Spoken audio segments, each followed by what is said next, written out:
Ya Ana Bu.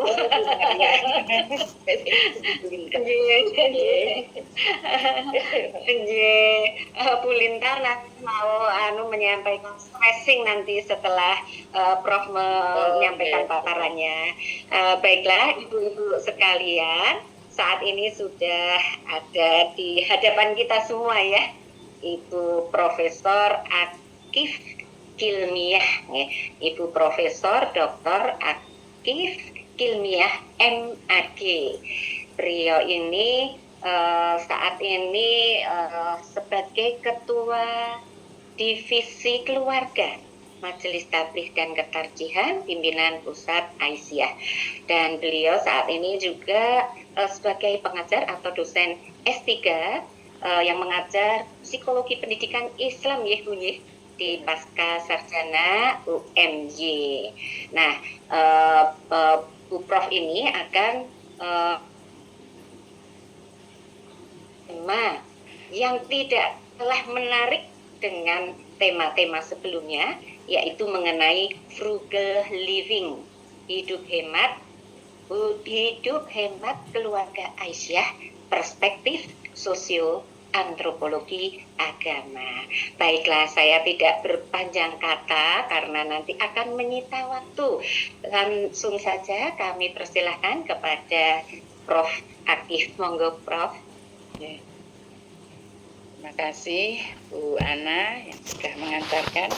Assalamualaikum warahmatullahi wabarakatuh. Waalaikumsalam warahmatullahi wabarakatuh. Alhamdulillahirrahmanirrahim. Kali ini saya bisa silaturahmi dengan ibu-ibu PWA Jateng ya, yang luar biasa. Saya itu bagian juga dari Jateng Bu. Karena aslinya dari Demak gitu ya. Dulu ini kenalan dulu ya, biar enggak tak kenal maka tak sayang. Ya, kebetulan dulu bapak saya juga ketua PWM ya, ketua PWM, dulu namanya Pak Abu Hamid almarhum ya. Gitu. Saya juga temannya Bu Ketua PWA itu Bu Eni. Teman kuliah, kemudian ya itu sehingga irisannya dengan PWA ini sangat dekat gitu ya. Baik, untuk kesempatan kali ini saya diberi tugas untuk membahas tentang frugal living ya. Saya akan lihatkan dulu materinya. Nah, sudah bisa di-download ya di nah,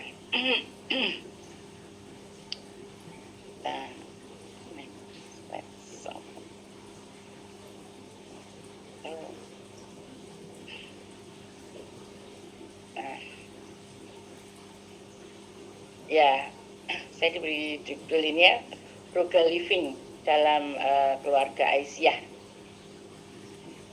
Nah, ya ini adalah istilah yang sekarang lagi booming ya di tengah krisis ekonomi ya. Bahkan kita dengan gerakannya Prabowo itu, Pak Prabowo itu efisiensi efisiensi di semua lini ya, sehingga wah ini kita harus frugal living ini, kalau enggak bisa pusing gitu karena PHK di mana-mana gitu ya. Nah, sehingga perlu kita juga dengungkan bagaimana agar keluarga Aisyah itu bisa melakukan pengetatan ya atau penghematan di dalam kehidupannya. Nah, apa itu sebenarnya frugal living ya? Ya, frugal living adalah sikap hemat gitu. Nah, sebenarnya ini bukan barang yang baru ya, bukan hal yang baru gitu. Namun karena di tengah masyarakat yang makin konsumtif gitu ya, makin konsumtif, kemudian dengan adanya gaya hidup yang selalu dipamerkan di dalam media sosial ya, itu orang kemudian sering FOMO ya. FOMO itu apa? Niru-niru gitu. Niru-niru, tasnya itu mereknya, bajunya yang ada lipit-lipitnya itu, manik-maniknya itu, perhiasannya yang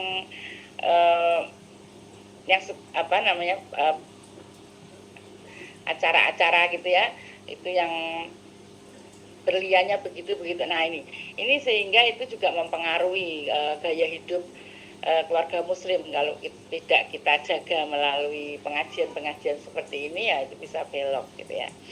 Oke, kita akan masuk ke dalam bagaimana sih Islam mengajarkan konsep hidup sederhana ya. Saya rasa Al-Qur'an sudah sangat jelas itu ya, di Al-A'raf ayat 31 ya, dikatakan di sana, ya bani Adam khudzu zinatakum inda kulli masjidin wa kulu washrabu wa la tusrifu innahu la yuhibbul musrifin gitu ya. Nah ini, makan dan minumlah tetapi jangan berlebih-lebihan ya, sesungguhnya Allah tidak menyukai orang yang berlebihan. Kemudian juga Al-A'raf ayat 26 27, wa atidal qurba haqqahu wal miskin wa ibnis sabil wa la tubadzir tabdzira innal mubadzirina kanu ikhwana syayatin wa kana syaitanu lirabbih kafura. Sudah ya. Jadi tidak boleh memubadzirkan. Nah, ini meskipun di bulan Ramadan itu kadang-kadang ya mubazir itu sering banyak kita lakukan melalui masak-masak yang terlalu banyak misalnya ya, sehingga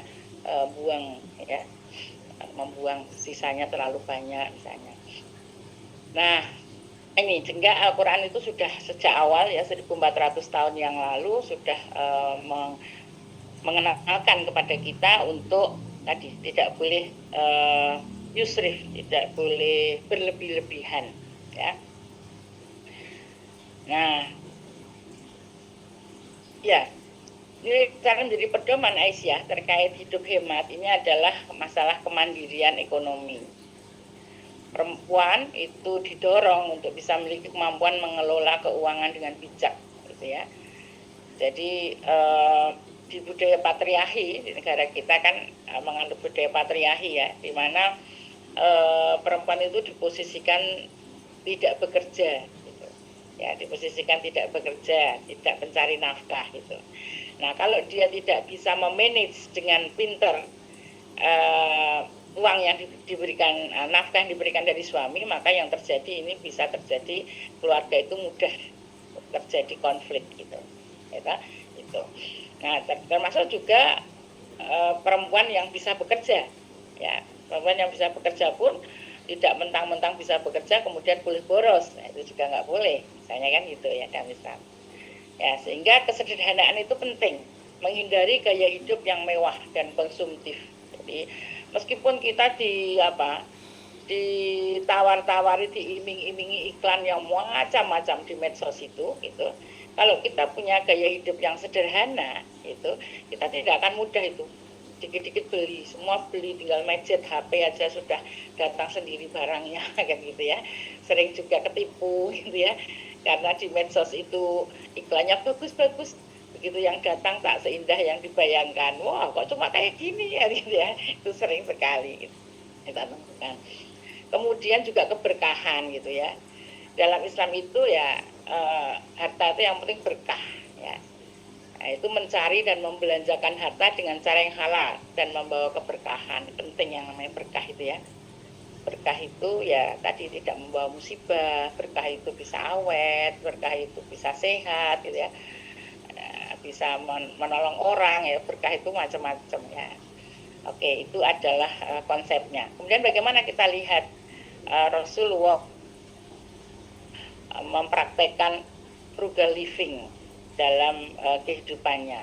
Nah ini ternyata Rasulullah juga sudah sejak dulu mengajarkan kepada kita untuk hidup sederhana. Meskipun Rasulullah itu kaya ya, kekayaan Rasulullah kan bisa dilihat dari ketika memberi mahar si Siti Khadijah ya, berapa unta itu kan berarti kaya itu ya, jumlah mahar yang besar ya. Tapi Rasulullah itu sederhana ya, kesederhanaan dalam tempat tinggal ya. Rasulullah itu rumahnya kalau kita lihat di foto ya, itu kan ada itu rumah Rasulullah, sangat sederhana sekali, ya, dengan perabot yang minimal, ya. Beliau tidurnya juga di atas tikar daun kurma, tidak memiliki tempat tidur yang mewah, gitu ya. Wah, ini luar biasa, gitu ya. Kemudian kesederhanaan dalam makanan, Rasulullah itu sering menjalani hari-hari tanpa makan daging atau makanan mewah. Beliau puas dengan kurma dan air, ya. Jadi kurma yang direbus air gitu, kemudian dimakan, itu bikin kenyang, ya. Serta roti gandum yang sederhana. Beliau juga mengajarkan untuk tidak makan berlebih-lebihan dan berhenti sebelum kenyang. Nah, ini, ya, itu tandanya. Kemudian juga berbagi. Rasulullah itu suka berbagi dengan orang yang membutuhkan. Meskipun hidup sederhana, Rasulullah itu sangat dermawan, tidak pelit. Ya, jadi sederhana itu bukan berarti harus pelit. Hemat itu bukan berarti harus pelit, bukan, ya. Dia tidak pernah menolak permintaan orang yang membutuhkan dan sering beri apapun yang dimiliki, ya, bahkan sampai hartanya habis pun, ya, setiap orang yang datang yang membutuhkan selalu ditolong. Nah, ini adalah hidup sederhana Rasulullah, ya, contoh. Kemudian juga ya, pakaian sederhana. Rasulullah itu mengenakan pakaian yang bersih namun sangat sederhana. Bahkan beliau sering ditambah dan beliau tidak mementingkan penampilan mewah, gitu ya. Mungkin beda dengan kita, ya, ibu-ibu, ya. Ibu-ibu kalau bisa nggak ngitung jumlah kerudungnya di lemari itu.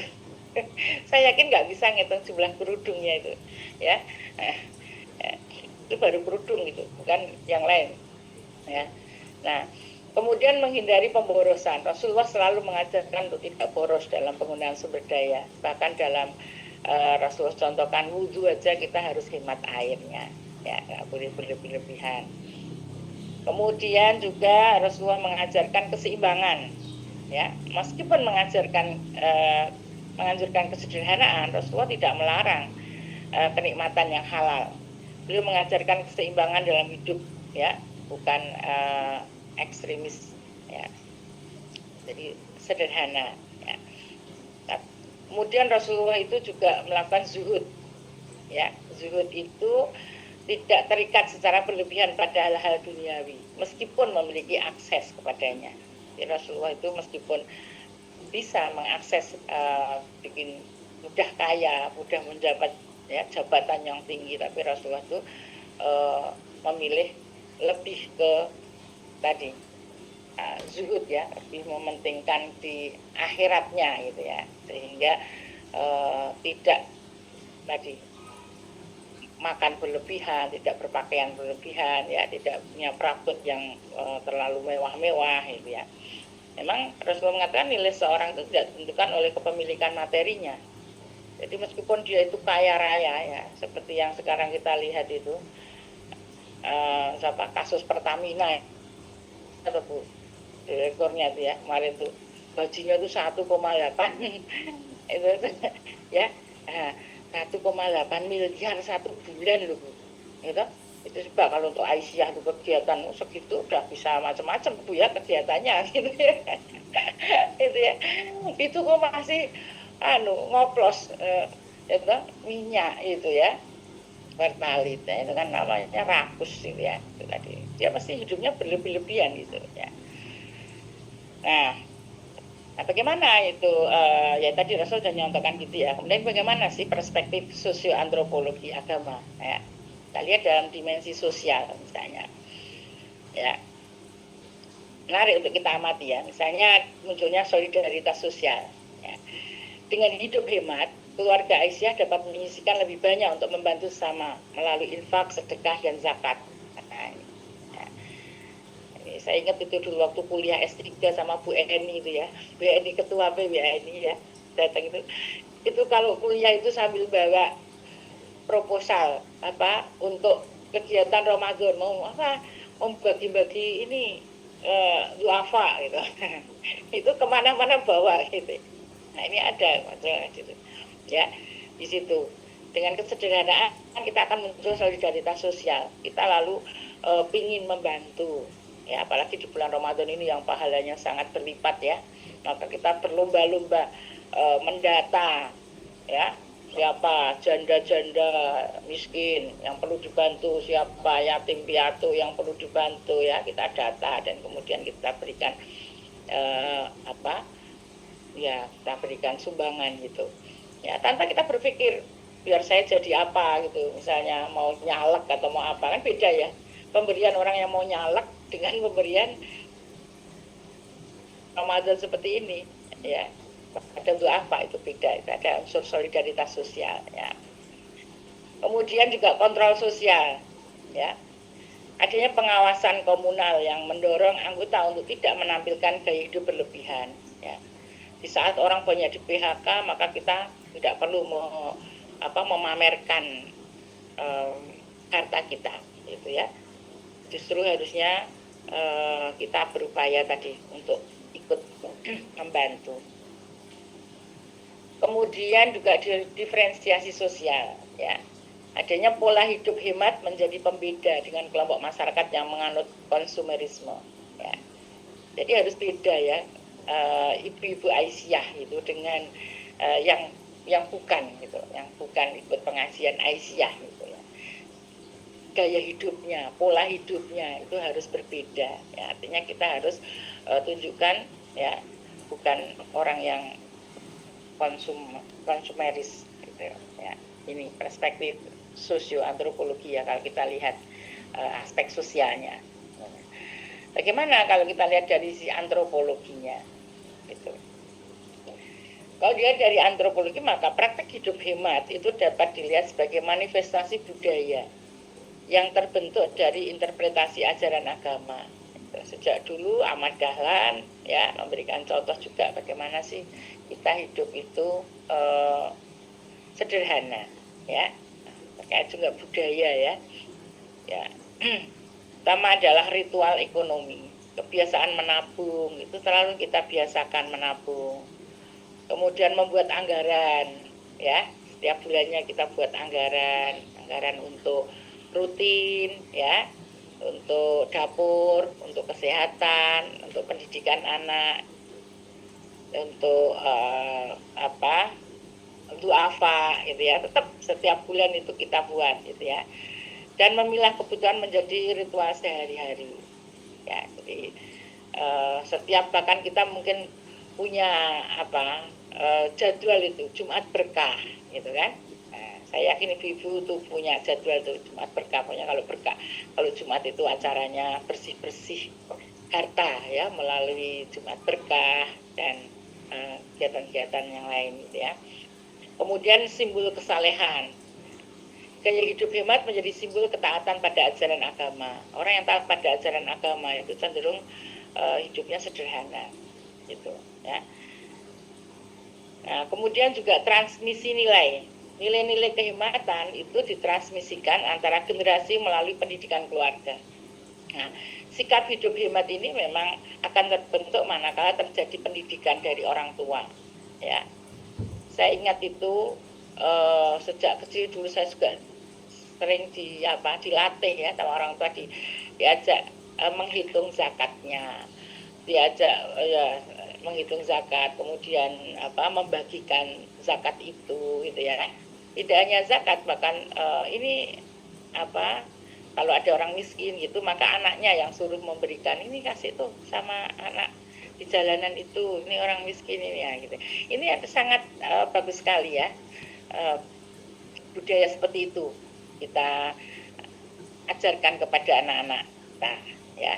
Di tempat saya itu ada namanya Mbah Siti ya, ini contohnya. Mbah Siti itu nggak punya apa-apa, nggak punya anak, nggak punya suami gitu, tapi tanahnya banyak ya. Kemudian saya rayu, Mbah pengen lebut surga mboten Mbah gitu, mau ingin masuk surga enggak gitu. Nah, gimana kalau tanahnya itu sebagian disumbangkan di Muhammadiyah untuk bikin masjid gitu ya. Simbahnya semangat gitu. Besok lagi nyumbang lagi gitu, Bu niki sing turai kula sumbangke sekalian. Terus saya, Mbah ampun sedoyo, saya bilang gitu, jangan semua Mbah, karena kalau semua nanti simbah kan gimana untuk kesehariannya gitu. Kula mboten betah arto, saya tidak butuh uang gitu ya. Nah, terus simbah butuhnya apa? Kula butuhe ganjaran teng swarga. Jadi luar biasa ya. Simbah yang dengan kesederhanaannya itu punya visi untuk pengen masuk surga dengan cara mewakafkan ya semua tanahnya untuk Muhammadiyah dan Aisyah gitu ya. Ketika saya tengok ke rumahnya itu, tidurnya itu cuma di tempat tidur yang sederhana tanpa tikar gitu ya, tanpa kasur gitu. Terus saya, Mbah kok tidurnya di tempat kayak gini gitu. Kemudian dari Aisyah kita bawakan kasur gitu ya, busa gitu. Ternyata besok lagi kita tengok lagi kasurnya tuh tidak dipakai untuk tidur, dilipat gitu ya. Busa yang kita kirim dari Aisyah itu ranting tuh, Mbah kok tidurnya nggak di kasur gitu. Enggak Bu, saya kalau tidur di kasur itu nggak bisa subuhan karena terlalu empuk gitu. Nah, ini kan beda kan dengan mungkin kita ya, kita nggak bisa tidur kalau nggak ada kasurnya gitu. Tapi sementara si Simbah tadi dia nggak bisa tidur, nggak mau tidur pakai kasur karena takut tidak bisa subuhan. Nah ini kan bicara tentang antropologi ya, bagaimana pandangan seorang terhadap budayanya ya. Nah, manifestasi frugal living dalam keluarga Aisyah ini ya, di sini adalah mulai dari pengelolaan keuangan keluarga ya. Biasanya keluarga Aisyah itu ya, membuat perencanaan keuangan yang terstruktur ya setiap bulan ya, memprioritaskan kebutuhan daripada keinginan. Jadi ini mana ini kebutuhan yang mendesak mana ya, yang rutin mana kan gitu ya. Nah gitu. Kemudian menabung secara rutin termasuk untuk pendidikan anak. Jadi kalau untuk pendidikan itu namanya investasi ya, bukan pengeluaran yang boros, bukan, tapi investasi kita berpikirnya sehingga tidak eman-eman pokoknya kalau untuk pendidikan ya. Kemudian menghindari hutang yang sifatnya konsumtif, hanya untuk konsumtif aja untuk dihabiskan ya. Nah itu dihindari, ini dari pengelolaan keuangan. Nah kemudian pola konsumsi yang dianjurkan ya, meliputi tadi membeli barang berdasarkan kebutuhan bukan keinginan ya, karena ya kebutuhan misalnya kursi masih bagus, masih didudui, masih enak, ya sudah dipakai aja itu namanya kebutuhan ya. Tapi kalau keinginan enggak, wah ini Pak ini kursinya sudah setahun yang lalu udah ketinggalan, sekarang modelnya sudah ganti ya, itu namanya daftar keinginan itu ya. Jadi hanya pengen niru-niru atau pengen sesuai dengan iklan itu ya, tergiur oleh iklan gitu ya, sehingga setiap tahun kursi harus ganti, gorden harus ganti ya, ini boros ya tak. Memilih produk yang berkualitas dan tahan lama. Jadi kalau milih suatu itu yang tahan lama sehingga tidak sering beli gitu ya. Misalnya lemari yuk lihat kualitasnya, kalau ini nanti cepat rusak kan gitu ya. Kemudian menerapkan 3R ya. Reduce, cycle ya. Reduce itu ya ini pengurangannya apa, kemudian reduce itu bisa dipakai lagi enggak gitu, recycle bisa daur ulang enggak misalnya gitu ya. Itu yang selalu ya, sehingga tadi misalnya penggunaan botol gitu ya, botol plastik ya dikurangi gitu ya, kita menggunakan botol yang kita buat dari rumah gitu ya misalnya gitu. Nah juga menghindari gaya hidup mengikuti tren gitu ya. Aisyah ngajak dulu ya seragamnya ya gitu-gitu aja kan gitu, nggak ada terus ganti batik sing yang ada renda-rendanya atau apa itu enggak ya. Ya itu sederhana ya, sederhana, ini pola konsumsi. Kemudian juga dalam mendidik anak ya, penanaman nilai hemat pada anak ini perlu ditunjukkan dengan keteladanan langsung dari orang tua ya tak? Jadi meskipun orang tuanya gajinya tinggi tapi membeli barang-barang tidak harus yang tadi branded yang mahal yang ini ya gitu. Misalnya ibu-ibu beli sepatu 200 saja sudah senang itu ya, tidak perlu sampai sepatu yang harganya 500 juta 1 M gitu ya. Mengajarkan anak untuk mengelola uang saku. perlu itu ya. Jadi ini disangoni segini, nanti kalau hari Jumat atau masukin kotak infak misalnya kan gitu ya, kemudian ini ditabung itu ya. Nah, itu hal-hal seperti itu memang harus dilatihkan, kalau tidak anak tidak biasa untuk berhemat ya. Jadi tetap ada uang saku untuk jajan di sekolahan ada, tapi jajannya harus sekian saja, jadi berlebihan meskipun orang tua punya uang ya. Mendorong anak untuk menabung, berderma ya itu.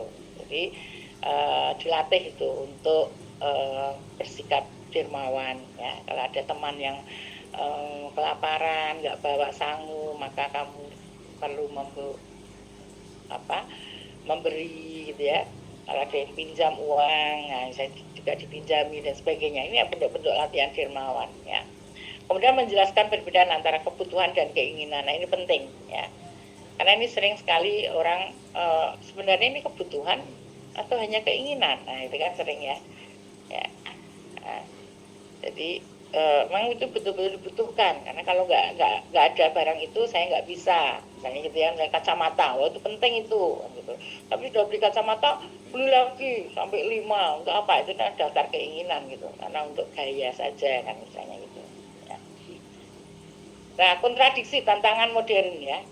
Meskipun nilai hidup hemat dijunjung tinggi keluarga Aisyah, juga menghadapi beberapa tantangan dan yang kontradiksi ya, yaitu di era modern ya. Jadi dengan modernisasi ya, sikap konsumerisme ya. Nah, ini juga sering menekan ya. Misalnya tekanan sosial dan iklan yang mendorong kita kemudian konsumsi yang berlebihan. Ya. Jadi misalnya sudah punya mesin cuci, itu, wah ini nggak canggih mesin cucinya kayak gini, yang nggak usah capek pindah dari kanan ke kiri, yang muter gitu ya. Nah itu mulai yang harganya mahal, gitu ya.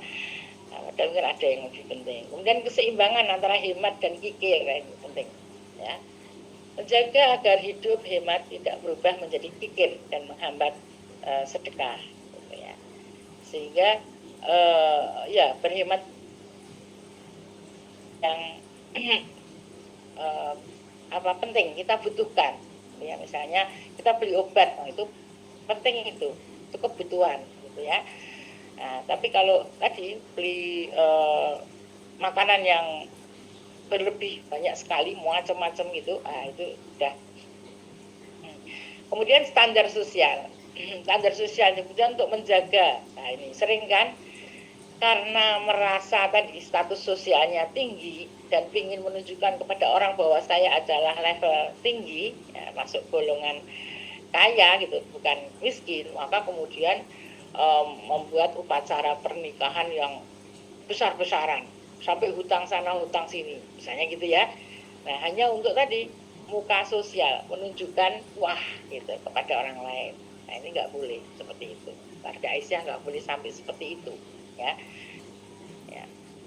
Ya, jadi tidak boleh kita membuat standar-standar sosial yang terlalu tinggi, padahal itu bukan kemampuan kita ya, biar pengen dianggap orang wah gitu ya. Kemudian digitalisasi ekonomi, nah ini penting sekali ya, adaptasi terhadap e-commerce dan kemudian berbelanja online. Ini budaya yang baru sekarang ya, dimana kelihatannya di kamar saja tapi ternyata belanjaannya banyak sekali gitu ya. Dikit-dikit ada Pak Kurir datang, Pak Kurir datang gitu. Suaminya sampai bingung, apa aja tuh dibeli semua gitu ya. Nah itu kan karena tadi tergiur oleh tawaran-tawaran iklan yang ada di media sosial. Ini harus kita kendalikan ya, mana itu yang penting, mana yang tidak gitu ya. Ya karena sering sekali kecewa itu, beli online itu tidak semuanya bagus ya. Nah, kita harus lebih berhati-hati ya, sehingga tidak masuk kategori boros gitu ya. Ini tantangan. Nah, prinsip dasarnya apa toh? Prinsip dasarnya dalam penerapan frugal living di keluarga muslim itu adalah, pertama kita harus membedakan antara kebutuhan dan keinginan, itu aja intinya ya. Kita harus bikin mana daftar itu kebutuhan yang inti ya, rutin, mana yang kebutuhan juga mendesak, mana yang itu hanya daftar keinginan. Daftar keinginan itu biasanya menambah-nambah itu loh ya, sudah punya 1, pengen 2, pengen 3, pengen 4, pengen yang model baru, itu biasanya keinginan itu ya. Ya, evaluasi secara jujur apa yang benar-benar dibutuhkan ya, dan apa yang itu hanya keinginan. Nah, ini perlu pembicaraan dengan keluarga ya. Perlu nggak sih mama beli ini lagi ya, gitu ya, beli mesin cuci lagi atau beli TV lagi misalnya kan gitu. Untuk apa kan gitu kan, nanti akan kemudian mengikuti prinsip barokah ya, mencari keberkahan dengan membelanjakan harta untuk hal yang bermanfaat halal, bukan sekedar mengikuti tren ya. Nah ini jadi keberkahan yang dilihat. Kemudian menghindari israf, pemborosan. Islam melarang pemborosan, bahkan dalam hal-hal yang halal pun kita dilarang gitu ya. Jadi misalnya kita masak ini bulan Ramadan, terus semua dimasak gitu, belanjaannya banyak banget, padahal makannya cuma sedikit ya, untuk sahur kan sedikit, sehingga paginya harus buang gitu ya. Nah ini namanya pemborosan. Nah, bagaimana penerapan secara praktis frugal living dalam keluarga Aisyah? Pertama dari sisi keuangan, ya kita bikin budgeting syariah, itu menyusun anggaran yang mencakup alokasi untuk zakat sedekah. Itu beda ya sama orang lain. Orang lain mungkin tidak menghitung itu, tapi kita ada setiap bulan itu ada yang untuk zakat, untuk sedekah itu ada ya, di samping. Kemudian kebutuhan primernya tadi ya, urusan dapur ya, sandang pangan ya. Kemudian juga tabungan untuk investasi juga ya, untuk kesehatan juga. Nah, ini masalah keuangan, budgeting syariah. Tadi tandanya syariah tadi, setiap bulan kita mengaturnya ada alokasi untuk sedekah. Ya. Kemudian bebas riba, menghindari pinjaman yang berbasis bunga, menggunakan alternatif pembiayaan yang sesuai syariah. Ya, kita jangan sampai kita hindari. Ya. Kemudian emergency fund, menyiapkan dana darurat untuk kebutuhan mendadak. Nah, kita kan nggak tahu ada banjir kayak kemarin itu di Bekasi itu, kalau kita nggak punya dana yang untuk darurat, pasti bingung itu, karena habis-habisan itu ya. Teman-teman yang di Bekasi itu pada cerita, ya Allah rumahku tenggelam, wah itu habis tuh Bu. Tenggelam itu berarti kan semua lemari aja terkungkung ini ya toh. Itu perlu ada janji. Itu masalah keuangan ya. Kemudian mengatur makanan. Nah, sebaiknya keluarga Aisyah itu memasak di rumah, itu yang ideal ya.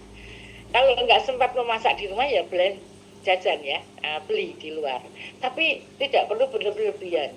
Nah, semua dibeli jangan ya. Seperlunya. Ya, kemudian disesuaikan dengan selera keluarganya ya. Memang idealnya ya tadi ada waktu memasak ya, masak di rumah meskipun sarapan pagi ya, mengurangi makan di luar. Memang kalau makan di luar itu boros ya, kita masak aja mungkin katakanlah uang 100.000 atau ya bisa untuk makan satu rumah gitu. Tapi kalau kita jajan di luar itu 100.000 hanya untuk makan satu orang atau satu piring misalnya kan gitu ya. Kemudian hindari juga junk food ya, yang mahal-mahal itu. Nah, karena makanan yang langsung siap saji yang tidak sehat ya kan? Kemudian menghindari mubazir ya, manfaatkan sisa makanan dengan cara kreatif ya, tadi nasi yang tersisa bisa dipakai untuk bikin apa itu kerupuk atau apa gitu ya, kalau yang kreatif itu. Jadi tidak dikit-dikit buang gitu ya. Nah, mungkin sisa sayur bisa dipakai untuk bikin apa, pupuk atau apa ya. Berbelanja bijak, membuat daftar belanja. Jadi kalau datang ke toko ya, belanja itu bikin daftar dulu, aku mau beli apa saja ini, yang habis apa itu cek ya. Kemudian memanfaatkan promo, kalau ada yang promo kita bisa manfaatkan beli itu sehingga ada kortingan. Dan memberi bahan makanan tadi. Nah, kita lihat waktu-waktu expirednya ya, penting. Kemudian dalam hal pakaian dan rumah tangga ya, perlunya kesederhanaan berpakaian, yang sederhana, tidak harus gonta-ganti ya. Makanya di Aisyah itu meskipun ada seragam gitu ya, bukan seragam Aisyah, seragam yang lokal ya, ranting, cabang gitu kan, daerah itu kan punya biasanya batik-batik khusus gitu ya. Kalau itu masih bagus, belum jeplok, belum ini ya, nggak usah lah bikin yang baru gitu. Tidak harus tidak harus setiap tahun itu ganti seragam batiknya misalnya kan gitu. Itu kan boros itu ya. Namun tetap menutup aurat ya tadi ya. Jadi mengutamakan fungsi bukan pada merek. Kemudian membeli barang yang tahan lama, berinvestasi pada barang yang berkualitas sehingga tahan lama, bisa dipakai sekian tahun gitu ya. Tidak harus yang sebentar buang, sebentar, daripada mengganti, perbaiki barang yang rusak daripada langsung membeli yang baru. Ini masalah pakaian dan rumah tangga. Masalah penggunaan energi, ya, keluarga Aisyah itu harus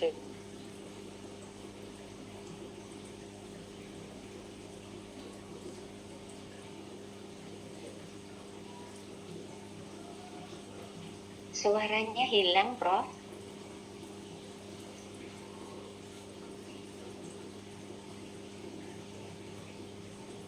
Nuwun sewu. Bagaimana Mbak Nur? Adakah kendala? ini terpental. Oh, nggih. Nggih, dirambungke kali titik ya. Udah, ya. Sudah selesai kan. Kemudian dari sisi spiritual ya dan sosial ya. Perlu juga namanya liburan. Ini liburan yang bagaimana? Liburan yang punya nilai ibadah, orang Aisyah ya. Memilih wisata religi. Jadi kalau bepergian pun orang Aisyah itu milih ini lewat mana, nanti kita sholat di mana gitu ya. Jadi tidak asal pergi ya, tapi memilih memperhitungkan jadwal sholat ya. Ya, unsur edukasinya misalnya ya. Kemudian hadiah bermakna, memberikan hadiah sederhana namun bermakna daripada yang mahal. Gitu, ya. Misalnya memberikan hadiah speaker sound untuk tartil baca Quran misalnya kan gitu ya, itu kan lebih bermanfaat ya daripada dikasih bunga gitu ya, bunga ini gitu kan ya. Berbagi dengan tetangga ya. Kemudian dari si pendidikan anak, mengajarkan qanaah. Anak diajarkan untuk menerima apa adanya, puas gitu dengan pemberian orang tua ya. Tidak banyak protes. Nah, ya, tanamkan sikap qanaah, puas dengan apa yang dimiliki. Tidak pengen dengan milik teman. Kemudian memberi teladan. Ya, orang tua menjadi contoh dalam praktek hidup sederhana. Ya. Di setiap kegiatan sebenarnya anaknya lihat, oh ibuku sederhana ya, tidak pamer perhiasan yang udah pakai kerudung, pakai kalung di luar gitu ya, besar gitu kan. Nah, itu misalnya gitu ya. Nah, ya itu kemudian juga jadi mendorong mengajarkan anak memanfaatkan barang-barang bekas untuk berkreasi ya, dan permainan. Tidak selalu harus dibelikan permainan yang banyak ya, karena justru dalam penelitian itu anak yang terlalu banyak permainan itu malah perkembangan speech-nya bisa speech delay ya, ngomongnya kurang gitu ya, kurang kreatif gitu ya. Tapi justru anak-anak yang diberi stimuli dengan permainan-permainan yang dibuat sendiri ya, itu malah melatih anak jadi kreatif ya.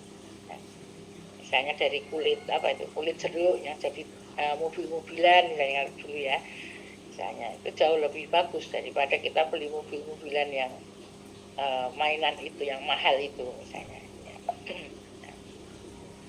ya. Nah, jadi ya dapat kita simpulkan bahwa frugal living dalam perspektif keluarga Aisyah itu adalah upaya menghemat uang, tidak sekedar hanya mengingat uang ya, melainkan juga manifestasi dari nilai-nilai keislaman yang lebih luas ya.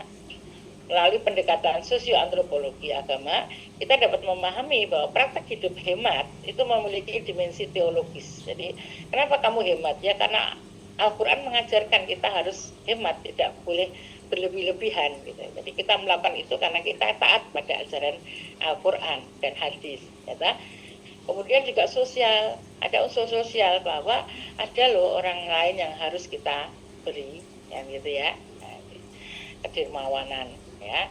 Kemudian ada kultural yang juga saling terikat ya, terkait gitu ya, bahwa budaya kita mengajarkan hidup itu sederhana ya, budaya kita ya, budaya timur ya toh. Dalam menghadapi arus konsumerisme global, model hidup hemat Aisyah dapat menjadi alternatif yang menawarkan keseimbangan antara kesejahteraan material dan spiritual. Orang tidak akan stres itu ya kalau kita biasa hidup sederhana ya, karena tidak mudah tergiur oleh orang lain yang tadi menawarkan gemerlap ya, gemerlapnya pakaian, gemerlapnya kendaraan dan sebagainya. Nah, frugal living dalam Islam bukanlah tentang sikap pikir atau ya hidup serba kekurangan, bukan, tetapi tentang hidup seimbang ya, menghargai nikmat Allah dan memaksimalkan keberkahan dari rezeki yang ya. Baik, saya rasa itu saja Ibu, karena memang frugal living ini sederhana ya, intinya di kesederhanaan, tapi juga bagaimana keberkahan ini penting di dalam keluarga Aisyah ya, agar tidak terjadi konflik dalam keluarga, apalagi di era yang ya sekarang ini ya, yang perlu perlu efisiensi di segala hal ya, sehingga kita bisa membantu orang lain dalam dakwah kita. Itu saja yang dapat saya sampaikan. Assalamualaikum warahmatullahi wabarakatuh. Waalaikumsalam warahmatullahi wabarakatuh. Terima kasih Prof. Ini masih ada waktu untuk berdialog.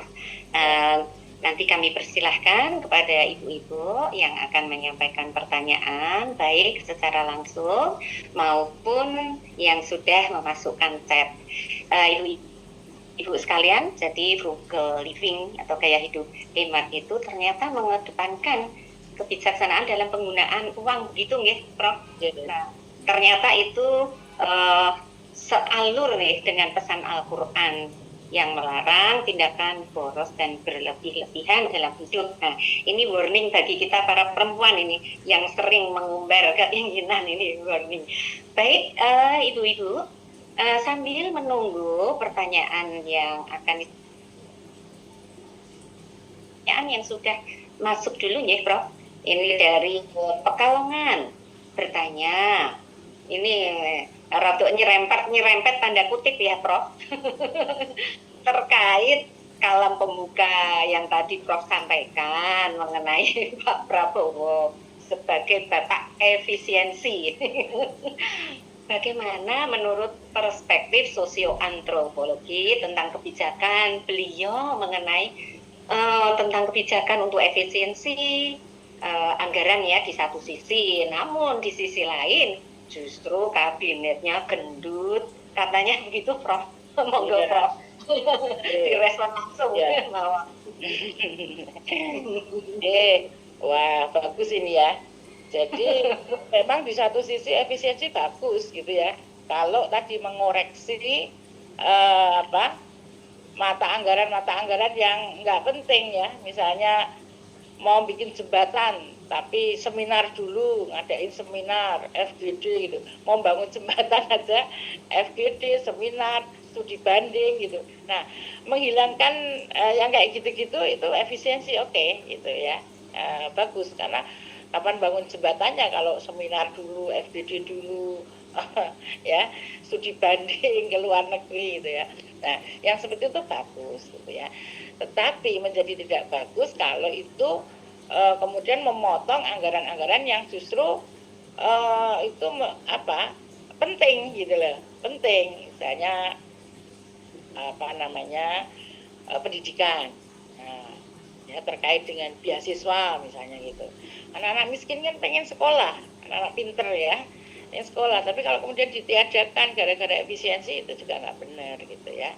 Kemudian juga kalau kabinetnya gemuk, itu menurut saya juga nggak bagus gitu. Ya toh, wong itu bisa dikerjakan satu departemen, kenapa harus 3 misalnya gitu ya. Wong dulu teman bisa, kenapa harus jadi 3 ya, gemuk itu ya, itu ya. Ya tapi kan kita ada di luar ya, tidak di dalam pemerintahan ya, sehingga tidak bisa ikut merubah karena itu otoritas presiden gitu ya. Nah, presiden yang baik itu ya presiden yang mau menerima masukan ya, jangan dikasih masukan malah marah gitu ya, itu juga tidak betul ya. Nah itu, jadi kita juga sedih kalau anggaran-anggaran terkait dengan kesehatan, pendidikan gitu ya, itu mencakup banyak orang gitu ya, dan itu kemudian diefisienkan lalu terus tadi mengenai orang-orang yang harusnya memang dibantu ya, seperti BPJS gitu kan, itu kan butuh sekali ya. Kemudian harga obat tidak mahal gitu ya, bisa terjangkau misalnya kan gitu, periksa bisa murah gitu ya. Nah itu termasuk tadi fasilitas-fasilitas pendidikan gitu ya, itu kan tetap harus penting, sehingga tapi yang perayaan-perayaan itu yang harusnya dikurangi ya, perayaan peringatan, coba peringatan hari apa sampai ya Allah gitu ya, ngapain gitu, apa dapatnya gitu ya. Nah, kalau kita di Aisyah nggak pernah ya peringatan yang gede-gede, apalagi bikin patung gitu. Patung itu mahal loh Bu, gitu. Buat apa patung-patung itu ya, gitu ya. Nah, itu ya. Jadi ya seperti itu ya. Kita bisanya memberikan masukan gitu. Masalah masukan harus diterima oleh tidak sama yang bersangkutan, yaitu persoalan beda lagi ya. Itu ya. Ya kita terus mendoakan lah, mudah-mudahan pemimpin-pemimpin kita itu tidak korupnya tidak tambah nekat gitu ya, sehingga rakyat itu kasihan sekali ya. Oke, begitu Bu.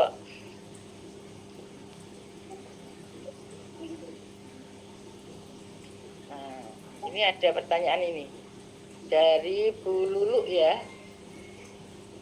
itu Bu Ana tuh, apakah mudik itu suatu pemborosan? Karena biaya Idul Fitri tak mudik saja sudah sangat besar, ditambah mudik yang banyak hal menjadi pos pengeluaran. Kami sudah merencanakan menabung selama 1 tahun dari setelah Lebaran untuk Lebaran berikutnya, namun saat Lebaran tiba selalu saja masih kurang. Ya, ini ya budaya mudik itu ya. Ya, di satu sisi mudik itu bagus ya, karena kita bisa bersilaturahim gitu. Yang menjadi mahal itu ketika kita mudik itu ada budaya pengen tadi show memamerkan gitu ya, ada budaya pengen memamerkan ya, misalnya pulang mobilnya harus yang bagus gitu ya, untuk kemudian di sananya bagi-bagi angpau gitu ya, bagi-bagi uang gitu, yang sebenarnya tidak harus seperti itu. Nah ini kan akhirnya memberatkan ya, belum lagi nanti makan-makan gitu. Makanya kalau ada uangnya nggak masalah, ini makan-makan bareng bersama-sama dengan keluarga di luar ya. Ini menjadi berat itu kalau seperti itu ya. Sehingga tapi apakah mudik itu substansi ya, tidak selalu, tidak wajib ya, mudik itu kan sifatnya tidak wajib gitu ya, kecuali kalau masih ada orang tua gitu ya, masih ada orang tua itu, nah itu memang wajib kita pulang, karena orang tua selalu nunggu ya, bukan nunggu uangnya, orang tua itu nunggu anak datang itu ya, rindu, sehingga itu kan adalah untuk birrul walidain gitu. Jadi di sini tidak salah mudiknya, tapi salah kegiatannya ketika mudik itu tadi. Jadi tidak Aisyah tidak diajarkan untuk tadi pamer kesuksesan gitu misalnya itu ya. Kemudian juga tidak harus selalu berbagi-bagi uang begitu ya. Tidak. Jadi kita kasih uang kepada orang yang memang membutuhkan. Tidak semua ponakan dikasih. Wah, itu berat itu kalau yang nggak punya ya. Nah, oke, begitu. Apalagi nih? Bagaimana cara tetap frugal, tetapi tetap menikmati hidup dan sesekali melakukan self reward. Nah, dari Bu Mimin, PDA Pemalang. Nah, bagus Bu ya. Self reward juga penting Bu. Kalau nunggu dikasih hadiah orang mah kelamaan gitu ya. Maka perlu juga kan kita merasa aku udah kerja keras gitu. Ini setahun lah sekali aku self reward. Pergi kemana ke luar mana ya, luar kota atau ke umroh atau apa gitu sebagai untuk hadiah gitu. Enggak apa-apa, itu boleh-boleh aja, tapi harus diukur itu apakah kebutuhan gitu, emang mendesak harus dilakukan sekarang atau itu hanya atau tadi hanya keinginan ya yang nanti dipaksakan, nggak perlu gitu. Jadi kalau emang itu tidak urgent, nggak usah lah. Ada lainnya, ada yang lebih penting lagi, mungkin biaya pendidikan atau yang lain. Begitu Bu. Silakan Bu Ana, siapa lagi nih? Ini Bu Deni Ana dari PDA Jepara. Ini Bu, sebenarnya hemat dan pikir dalam kehidupan sehari-hari itu selalu menjadi fenomena yang 11-12 betis, katanya beda tipis. Begitu juga dengan kebalikannya, yaitu boros dan bergaya hidup mewah yang perlu dikoreksi dalam diri sendiri. Nah, ini pertanyaannya, bagaimana menyikapi agar meskipun sudah dibuatkan rencana anggaran belanja sedemikian rupa agar hidup sederhana, namun ternyata masih besar pasak daripada tiang karena untuk memenuhi kebutuhan anak sekolah bahkan kuliah yang biasanya biayanya semakin membengkak. Ngaten, Prof? Ya Bu. Jadi memang untuk kepentingan pendidikan itu harus kita utamakan ya. Kadang-kadang kita makannya harus sederhana ya. Makannya sederhana. Tapi anaknya yang penting bisa bayar kuliah kan gitu kalau ya kita kan berusahanya kan gitu biasanya ya, karena itu investasi ke anak itu ya. Kita nggak bisa nyangoni apa-apa, bisanya nyangoni ya ijazah itu kira-kira kan gitu ya untuk anak itu ya, untuk merubah nasib gitu ya, paling mudah itu lewat pendidikan gitu ya itu. Jadi meskipun antara pelit sama apa tadi hemat itu beda ya, pelit ya, kalau pelit itu apa dimintai sumbangan kita tidak memberi gitu ya, dan tidak ada alasan gitu sebenarnya ada uangnya gitu tapi tidak memberi gitu ya. Nah beda dengan hemat gitu. Kalau hemat ini aku uang untuk sodako sekian, jatahnya sekian persen dari gaji misalnya gitu ya. Nah karena yang minta sumbangan itu banyak gitu, maka saya kasihnya ya tidak banyak-banyak, sedikit-sedikit, tapi ke beberapa orang gitu. Nah, itu namanya tidak pelit, tidak ya lah. Kok ngasihnya sedikit lah, karena ini yang minta sumbangan juga pas banyak, sementara job atau apa budget untuk sumbangan itu cuma sekian dari gaji saya misalnya gitu. Nah, itu bukan pelit Bu, itu memang manajemen di dalam ya, sehingga perspektif pelit biasanya ada dari orang luar yang menilai gitu ya, sementara kita enggak, itu aku memang memanage seperti itu gitu, karena tak bagi-bagi, ini nyumbang Quran sekian, nyumbang orang yatim sekian, nyumbang sekian kan gitu, jadi dapatnya memang sedikit-sedikit ya, karena ke banyak orang gitu ya. Nah, udah kayak gitu kita nggak usah ikuti pembicaraan orang, penilaian orang, nanti kita bisa stres ya. Yang tahu Allah ya, dan aku tentang ini. Kalau aku dibilang pelit ya terserah dia lah, yang penting saya tidak pelit, karena itu saya memang membagi begitu, saya harus bisa memanage gitu. Itu kan Bu, ini mau lebaran kan pasti banyak toh surat-surat permohonan zakat ke Ibu gitu ya. Nah itu kan Ibu pasti bagi-bagi toh ya sidik-sidik yang penting roto kan gitu ya. Itu bukan pelit gitu. Itu Bu, itu namanya manage ya. Ada lagi kah? itu yang resen dari mana? PDA Batang. Silakan, Ibu Ana. Itu Bu Rosidah ya? Apa tuh?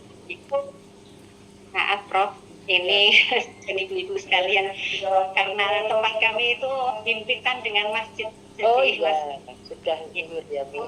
harus sudah. Nggih. Isi oke ke sing raise hand Bu Ana. Iya. Sebentar lagi kita akhiri. Mbak Akif, alhamdulillah. Nggih. Sudah ketemu.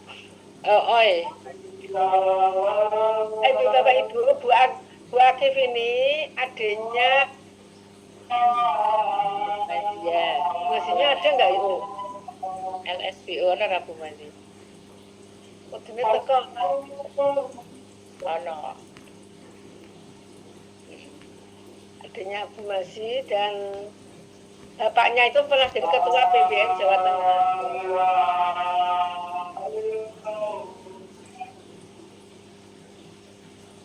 Itu masih banyak abana yang masih raise hand itu. Oh sudah. Saya kasih kesempatan satu saja. Ini terakhir ya. Monggo Media yang Batang. lain. Media Batang itu. Media Ya, Batang. silakan. Batang. Ya. Pertanyaan terakhir. Rumus Piratun. Di Monggo. mute masih di mute.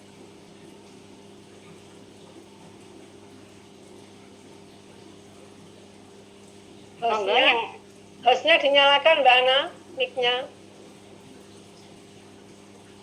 Masih mute. bentar. Mbak Nur. Sudah saya izinkan. Monggo diklik dibuka. Sampun. Nggih. Dibuka, tinggal dibuka.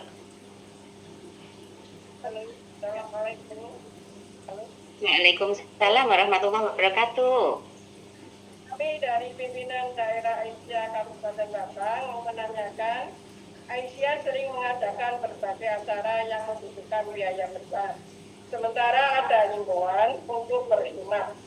Bagaimana Aisyah menyeimbangkan antara kebutuhan dakwah dan pengelolaan keuangan yang efisien? Matur nuwun. Assalamualaikum warahmatullahi wabarakatuh. Waalaikumsalam. Waalaikumsalam warahmatullahi wabarakatuh. Monggo Prof. Ya Bu. Makanya itu kita mengelolanya tadi. Misalnya butuh konsumsi. Konsumsinya tidak usah mewah-mewah. Ada konsumsi ya ada, tapi tidak perlu mewah-mewah gitu misalnya gitu loh. Kemudian setiap acara tidak harus seragam baru misalnya gitu ya. Itu yang kayak gitu kita kurangi yang gitu-gitu yang upacara apa itu seremonial yang nih. Yang kayak gitu itu ya. Ya gitu. Jadi kemudian misalnya ada yang kita ngasih ucapan gitu ya, ucapan selamat, ada yang mengadakan apa itu nggak perlu pakai apa namanya bunga itu loh, bunga tulisan itu kan. Ya ada yang meninggal, ada yang apa gitu ya, wisuda, ada apa gitu. Di Aisyah kita tidak budayakan itu mengucapkan selamat pakai bunga-bunga gitu ya. Itu. Jadi ya itu Bu, kita efisienkan sedikit-sedikit ya. Bahkan juga kalau di PP itu ya, itu yang namanya apa kegiatan-kegiatan itu kita berusaha untuk mencari dana ya. Mencari dana sponsor gitu ya, dari tadi ada Layismu, ada Aum gitu ya. Nah itu adalah dalam rangka untuk membantu kelancaran. Kan ibu-ibu sudah aktif itu sudah bagus, sudah bikin proposal itu sudah bagus gitu ya. Nah, kalau sampai menyediakan uang itu kan hanya beberapa yang memang mampu, tidak kemudian diwajibkan harus ibu yang mengeluarkan uang sendiri. Oh enggak, itu berat itu ya, udah mau aktif di Aisyah kok masih harus ini gitu. Nah itu Bu, jadi efisiensinya yang kita rapening itu dikat gitu ya. Nah, tadi terutama bongso makanan itu yang sering gitu ya, kegiatan itu kan mahalnya ya. sama tempat ya. Kalau misalnya Baitul Arqam ya nggak usah tempatnya yang bagus-bagus toh. Jenenge Baitul Arqam, yang penting merem kan gitu ya, bisa tidur gitu. Nggak harus yang di hotel, entek gitu ya kan gitu ya, untuk yang kayak gitu-gitu. Kita ngadain kegiatan TOT macam-macam tuh nggak usah tempat yang mahal gitu ya. Itu butuh efisiensi yang biasa kita lakukan ya. Dan tidak semua harus dihitung di HRI gitu ya. Misalnya mimpin sholat tahajud di HRI, mimpin doa nggak usah gitu. Nanti habis itu kalau gitu ya. Nah itu ada hal-hal yang kita bahkan kadang transport aja kita kembalikan ke bendahara gitu ya. Jadi misalnya kita ngisi di luar kota dapat HR gitu, nanti separuhnya yang untuk transport itu kita kembalikan ke bendahara, kita hanya dapat separuhnya misalnya. Itu bentuk-bentuk ya, dan juga tidak tinggi-tinggi kita standar HR-nya juga enggak gitu ya, disesuaikan dengan kita hanya menghargai, oh dia sudah meluangkan waktu, dia memberikan ilmu ya, gitu aja, untuk gitu-gitu aja. Tidak seperti kalau kita di kantor ya, di kantor kan dilihat dari sekolahnya, pangkatnya gitu-gitu ya. Kalau di Aisyah kita tidak gitu. Itu Bu, saya rasa kita budayakanlah, sama-sama tahu ya, sama-sama tahu. Baik, itu saya rasa. Baiklah, matur nuwun Prof. Demikian Ibu-ibu, saya kira. Nuwun Mbak Atis. Jadi sebagai penutup, nanti akan ada kesimpulan yang akan disampaikan oleh Bu Lintal dari moderator menutup untuk sesi ini ya. Jadi hidup hemat itu dalam konsep kita, dalam konsep Prof Adif itu bukan berarti kita pelit. Kalau dalam bahasa Jawa itu medit, di tempat saya medit itu Prof. Ya, sama. Akan tetapi mengenai membuat pilihan cerdas nih, agar kita hidup sesuai dengan kemampuan. Baiklah Ibu-ibu sekalian, kita akhiri sesi terakhir dari Gerakan Perempuan Mengaji pada siang hari ini.